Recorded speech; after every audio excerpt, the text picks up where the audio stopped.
In previous lectures, we have discussed about the Airy stress function and also about the various possibilities of the question which can be asked in the GATE exam, right?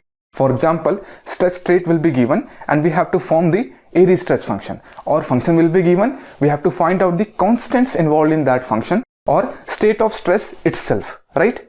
For example, in GATE 2008, they have asked one question in which they have given the Airy stress function and we have to find out the state of stress. So let's see that problem. A beam occupies a region of, so beam dimensions are given. The beam can be considered to be in plane stress condition in XY plane. Airy stress for the beam is given below. So Airy stress function is given where P is constant. The above stress function pertains to a, so we have to find out state of stress. So phi is equal to minus P xy cube upon 4c cube plus 3pxy upon 4c, right? Now we also know the relationship between stress and Airy stress function, right?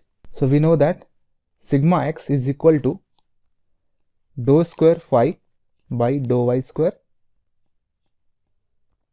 and sigma y is equal to dou square phi by dou x square, right?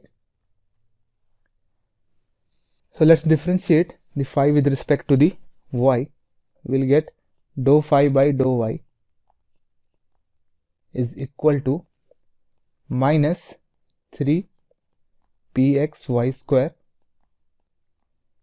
upon 4c cube plus 3 px upon 4c, right? Differentiating one more time, we will get dou square phi by dou y square is equal to minus 6 pxy upon 4c cube, right? And that is equal to sigma x. So sigma x will be equal to, so this will be 3, 2, so we can write minus 3 pxy upon 2c cube, right? This will be sigma x. Now if we see the cross section of the beam, that is minus c to plus c, means its height is 2c and width is minus 0.5 to 0.5, means 1, right? So this is 2c, right? And this is 1. So we know that moment of inertia I is equal to BD cube by 12, right? So moment of inertia will be equal to 1 into 2c cube upon 12, right?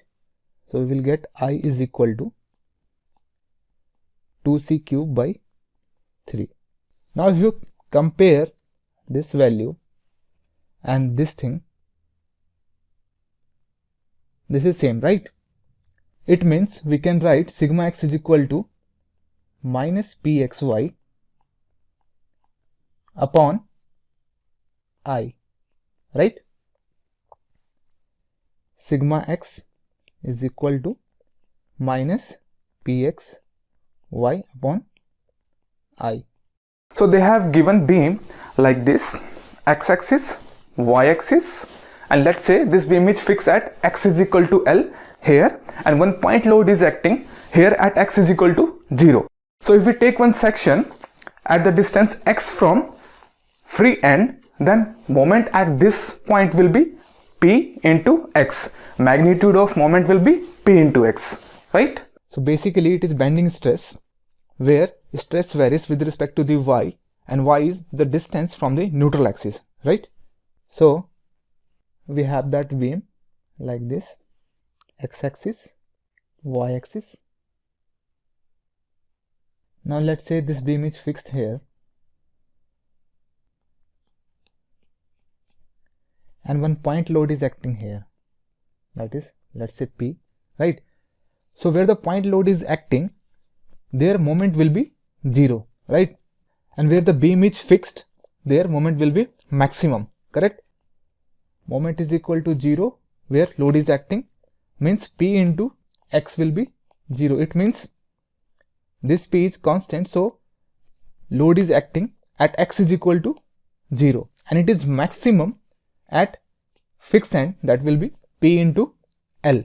So this beam is fixed here at x is equal to L, and load is acting at x is equal to 0 here, correct? Bending moment will be maximum at fixed end here. So the correct answer is C.